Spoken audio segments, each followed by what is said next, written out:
The last time I saw Ethan, he was wearing a $1,200 leather jacket while I was rationing my diabetes pills with an empty fridge behind me.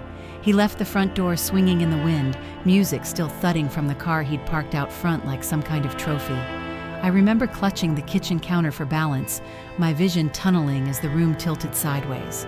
1 tablet left, just one, and 3 more days until the next refill. I remember thinking, if I pass out, who would even find me?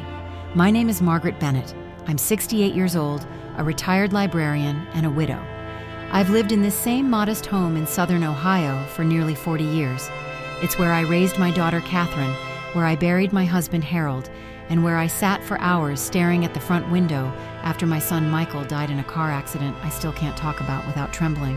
It's also the home I tried to fill again with love, with purpose, when I adopted Ethan.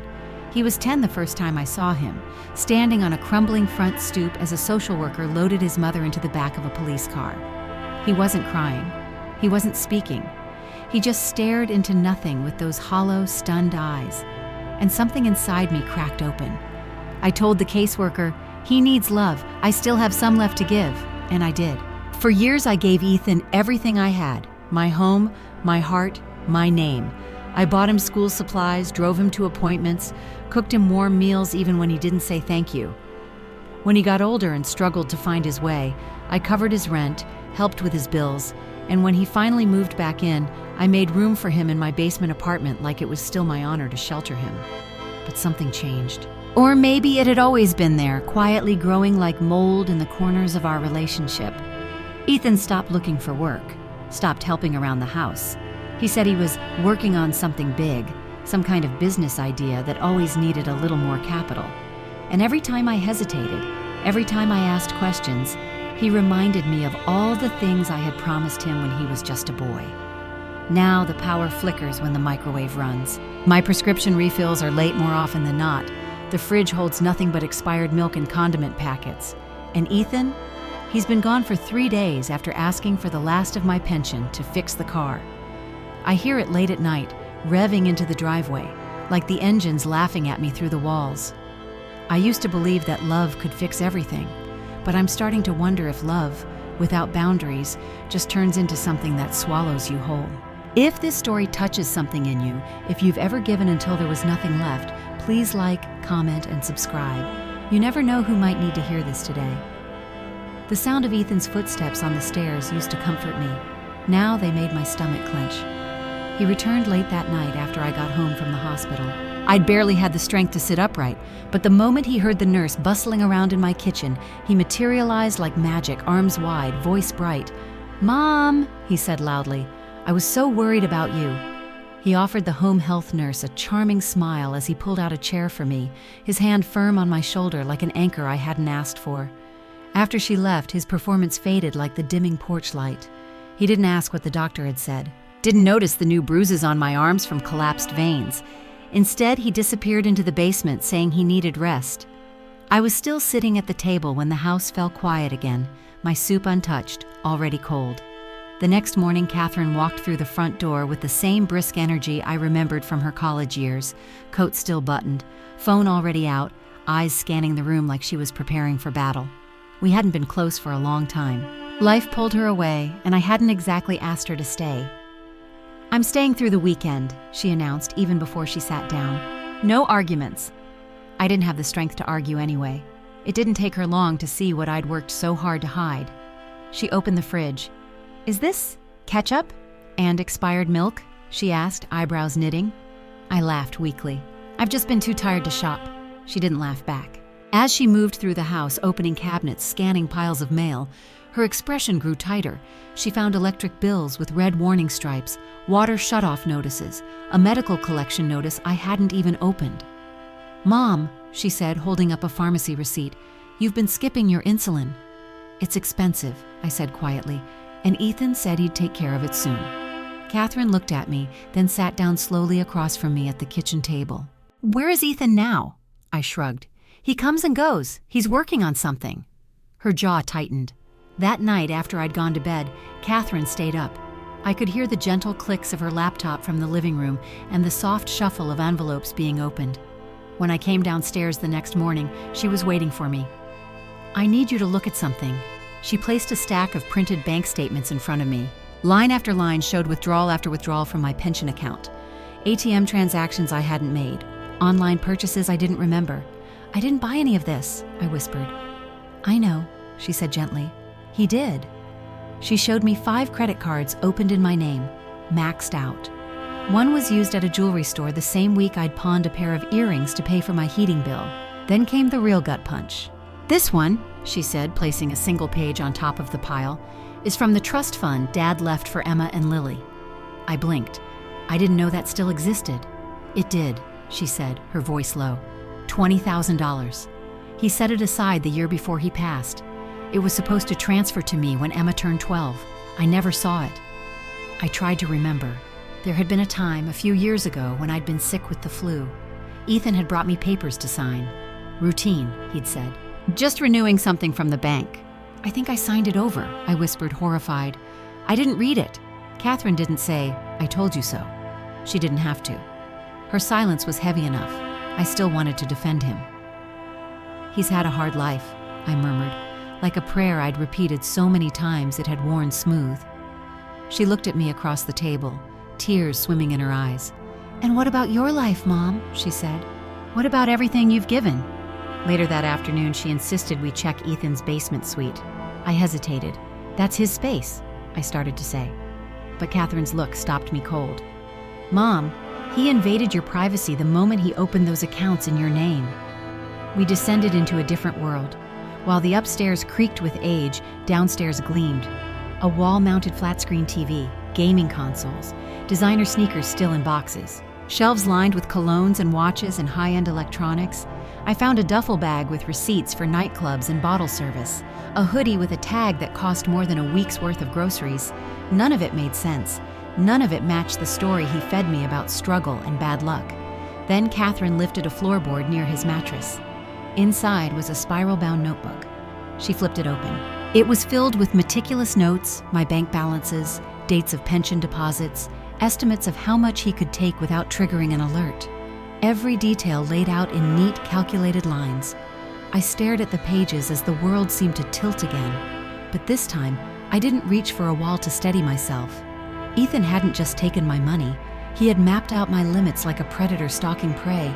He knew when I'd be weakest, when I'd say yes, when I wouldn't look too closely. He didn't just take from me. He studied me. And he knew exactly how much love I'd give before I'd finally say no. I don't remember exactly how I found the strength to pick up the phone that morning. Maybe it was Catherine's hand resting on mine, quiet but steady. Maybe it was the sight of my name scrawled beside forged signatures on loan applications tucked between video game cases. Or maybe it was simply that I had nothing left to lose.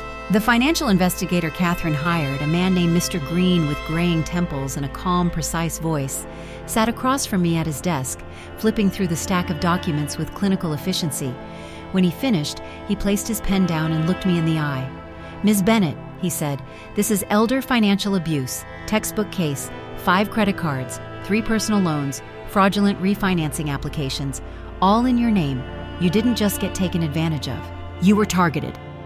The word targeted sent a chill through me that I couldn't shake. I nodded slowly.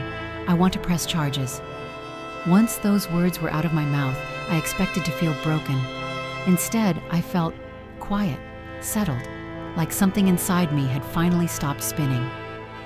Ethan came home 2 days later. He found the locks changed and the curtains drawn. He pounded on the door for 10 minutes, shouting my name, switching between concern and outrage. "Mom, open the door! Are you okay? Did Catherine do something? We need to talk." I didn't answer. I sat on the living room couch and listened. He rattled the doorknob, kicked the bottom step. Then, finally, silence. That night, he called me 6 times in a row. Voicemails ranged from confused and loving. "I'm worried about you, Mom. Please call me," to manipulative. "You're letting her ruin everything we built," to downright threatening. I saved every message. The next week, the police came to my house with a search warrant. They collected evidence from Ethan's basement. The ledgers, the receipts, the forged refinance application with my near-perfect signature. They pulled files from my home computer, emails I never sent, approvals I never gave. The trial date was set within a month. I'd never been inside a courtroom before. It smelled faintly of paper and cleaning fluid. The wooden benches were cold, unforgiving. Catherine sat beside me in a navy suit and soft heels. Her hand never left mine. Ethan entered in a gray suit, hair neatly styled, face scrubbed of all defiance.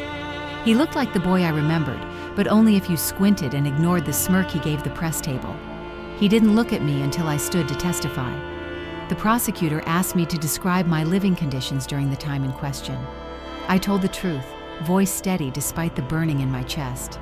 I skipped meals, I said. I watered down soup to make it stretch. I went days without insulin. I wore a coat inside when I couldn't afford the heat. Meanwhile, Ethan bought a new sound system, luxury shoes, and drank champagne at nightclubs. The defense tried to paint a different picture, that I was an aging woman with a history of grief and memory problems, easily influenced by a daughter who suddenly reappeared. They even tried to submit old medical notes from a fall I had 2 years ago, but the judge didn't buy it. She interrupted the defense's line of questioning with a sharp tone that left no room for argument. This witness has provided clear, corroborated financial records. Let's not insult the court's intelligence. In that moment, I realized she saw me, not as a confused old woman, not as a mother desperate to protect her son, but as a victim seeking justice. When the verdict was read, I didn't cry. Guilty on all counts: identity theft, financial elder abuse, wire fraud, forgery. The judge's sentence was measured but firm: 3 years in state prison, with parole eligibility after 18 months, contingent on counseling and restitution programs. Ethan's face changed. Gone was the rehearsed remorse. In its place, raw fury. As he was led out in cuffs, he turned toward me, not with sorrow, but with the same cold calculation I had seen in his financial notebook. I didn't flinch. People ask me sometimes if I felt vindicated, if I felt strong. The truth? I felt tired, but I also felt free. I'd carried the guilt of my decisions for so long, the belief that I should have known better, drawn firmer lines, protected myself sooner. But that day, as I walked out of the courthouse with Catherine beside me and the weight of secrecy no longer pulling at my shoulders, I realized something important. I wasn't weak, I said to her softly, as we stepped into the cold air. I was just slow to believe that love could be used as a weapon. Catherine didn't reply with words. She just squeezed my hand. And that small gesture said everything. 6 months have passed, and my reflection in the mirror finally feels like mine again. My cheeks are fuller. The color has returned to my skin. I sleep through the night now, no longer jolting awake at phantom footsteps on the stairs. My medication is on schedule, my fridge is stocked, and I no longer count down the days until my pension arrives. I spend my mornings in the garden and my afternoons volunteering at the local community center, teaching financial safety workshops for seniors like me, women who gave too much and asked too little. Catherine visits often, and the distance that once lived between us has faded. My granddaughters come on weekends. Lily, now in college, recently shared she's decided to study elder advocacy law. She told me what happened to you should never happen to anyone else. That sentence alone made every painful moment feel like it carried purpose. Ethan is out on parole now. I get updates through official channels. He's respected the restraining order. Last week I received a letter from him, 4 pages long, handwritten. A quiet apology, free of manipulation, or so it seemed. I read it once, folded it, and placed it in the same drawer where I keep Michael's photos and Harold's letters. I didn't write back, because now I have boundaries. I thought saving Ethan would somehow heal the hole Michael left in me, but I was wrong. You cannot heal your grief by making yourself a martyr. What I've learned is this: love is not infinite if it costs you your dignity. And compassion means nothing without boundaries. Thank you for listening. If you've ever had to choose between love and self-preservation, know this: you are not alone. Your voice matters, your safety matters, and it's never too late to reclaim your life. Please like, share, and subscribe if this story resonated. And if you have a story of your own, we'd love to hear it in the comments.